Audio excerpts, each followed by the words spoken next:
আসসালামু আলাইকুম। কুকিং স্টুডিওর আজকের আয়োজনে সবাইকে স্বাগতম জানাচ্ছি নতুন আরেকটি রেসিপি দেখার জন্য। আজকে নতুন একটি রেসিপি নিয়ে আপনাদের সামনে হাজির হয়েছি। আমার আজকের রেসিপি হচ্ছে ডাল পেঁয়াজু।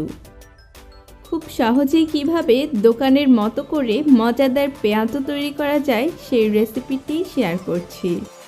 তাহলে চলুন এই পেঁয়াজু তৈরির পুরো প্রস্তুত প্রণালীটি দেখে নিই। প্রথমে আমি একটি বোল নিয়ে নিচ্ছি আর এর মধ্যে 1 কাপ মসুরের ডাল দিয়ে দিব। এরপর এখানে আমি 1/2 কাপ খেসারির ডাল নিয়েছি আর এটাও দিয়ে দিচ্ছি।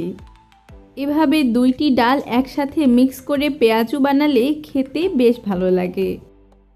এরপর এর মধ্যে প্রয়োজন মতো পানি দিয়ে এগুলোকে পরিষ্কার করে নিচ্ছি।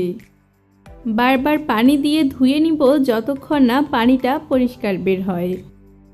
এই তো এগুলো পরিষ্কার করা হয়ে গেছে আর এবার আমি এগুলোকে 15 মিনিটের জন্য রেস্টে রেখে দিচ্ছি। 15 মিনিট পর একটি স্ট্রেইনারের সাহায্যে পানি ঝরিয়ে নিয়েছি। এরপর এগুলোকে ব্লেন্ড করে নিব। আপনারা চাইলে বাটনায়ও পিষে নিতে পারেন। আমি এই ডালগুলোকে অর্ধেক করে নিচ্ছি। প্রথম ভাগটা আমি পানি দিয়ে ব্লেন্ড করব আর পরের ভাগটা শুধুমাত্র শুকনোই ব্লেন্ড করে নিব। চলে যাচ্ছি ব্লেন্ড করতে। এই তো ব্লেন্ড করা হয়ে গেছে। এখানে আমি এগুলোকে পানি দিয়ে ব্লেন্ড করে নিয়েছি আর দেখুন এগুলোকে একদম গুঁড়ো করে নিয়েছি। অন্যদিকে এগুলোকে আমি শুকনোই ব্লেন্ড করে নিয়েছি। দেখতেই পাচ্ছেন একটুখানি গুঁড়ো হলেই ব্লেন্ড করা বন্ধ করে দিয়েছিলাম। এরপর এই ডালগুলোকে একসাথে খুব ভালো করে মিশিয়ে নিব।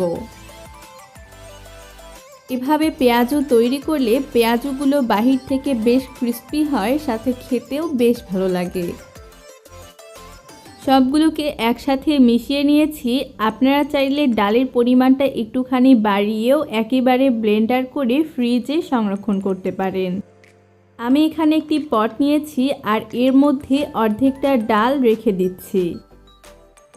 এই পটের মধ্যে অর্ধেকটা ডাল নিয়ে নিচ্ছি আর এটাকে ডিপ ফ্রিজে সংরক্ষণ করতে পারবো 1 মাসের মতো।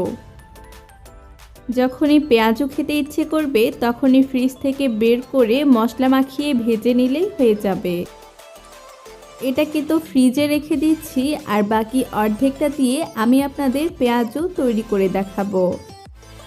পেঁয়াজু তৈরির জন্য আমি এখানে 1 কাপ পেঁয়াজ কুচি নিয়েছি আর পেঁয়াজু তৈরিতে পেঁয়াজের পরিমাণটা একটুখানি বেশি ব্যবহার করলে খেতে বেশি ভালো লাগে।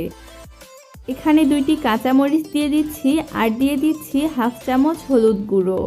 মরিচ গুঁড়ো দিয়ে দিচ্ছি 1/2 চামচ আর বেশ কিছুটা ধনেপাতা কুচি দিয়ে দিচ্ছি। 1/2 চামচ গরম মশলা গুঁড়ো দিয়ে দিচ্ছি আর দিয়ে দিচ্ছি 1 চামচ আদা ও রসুন বাটা। সবশেষে স্বাদমতো কিছুটা লবণ দিয়ে দিচ্ছি। এরপর এই সবগুলো মশলাকে একসাথে চটকে মেখে নিয়ে ডাল বাটার সাথে মিক্স করে নিব। এখানে চেষ্টা করবেন কাঁচা এবং শুকনো মরিচ উভয়ই ব্যবহার করতে, এতে করে খেতে বেশি ভালো লাগে। ডালগুলোকে একসাথে মেখে নিয়েছি আর দেখুন এখানে পেঁয়াজুর শেপ দেয়া যাচ্ছে। তার মানে আমার পেঁয়াজুর জন্য মিশ্রণটা তৈরি হয়ে গেছে। এবার আমি এগুলোকে ভেজে দেখাচ্ছি। প্রথমেই একটি কড়াইয়ের মধ্যে বেশ কিছুটা তেল দিয়ে নিয়েছি আর তেলটা একটুখানি গরম হয়ে আসলে এর মধ্যে পেঁয়াজু শেপ করে দিয়ে দিচ্ছি। এরপর কিছুটা সময় নিয়ে এই পেঁয়াজুগুলোকে ভেজে নিতে হবে। এ পর্যায়ে কিন্তু চুলোর আঁচটা মিডিয়াম টু লোয়ে রাখতে হবে। চুলোর আঁচটা হাইয়ে রাখলে দেখা যাবে যে পেঁয়াজুগুলো উপর থেকে ভাজা হয়ে গেছে কিন্তু ভেতরে কাঁচাই আছে। পেঁয়াজুগুলো ভেজে নেওয়া হয়ে গেলে একটি স্ট্রেইনারের সাহায্যে তেল ঝরিয়ে তুলে নিচ্ছি। ব্যাস, পেঁয়াজু তৈরি হয়ে গেছে। এবার আমি আপনাদের একটি পেঁয়াজু ভেঙে দেখাচ্ছি। কত সহজেই দারুণ মজাদার পেঁয়াজু তৈরি করে দেখালাম। আশা করি আমার আজকের রেসিপিটি আপনাদের কাছে ভালো লেগেছে। ভিডিওটি ভালো লেগে থাকলে অবশ্যই একটি লাইক দিবেন। পাশাপাশি আমার চ্যানেলটি সাবস্ক্রাইব করে পাশে থাকা বেল বাটনটিতে ক্লিক করে আমাদের সাথেই থাকবেন। এতক্ষণ সময় দিয়ে আমার এই পুরো ভিডিওটি দেখার জন্য আপনাদের সবাইকে অসংখ্য ধন্যবাদ। সবাই ভালো থাকবেন, সুস্থ থাকবেন, আমার জন্য দোয়া করবেন। আল্লাহ হাফেজ।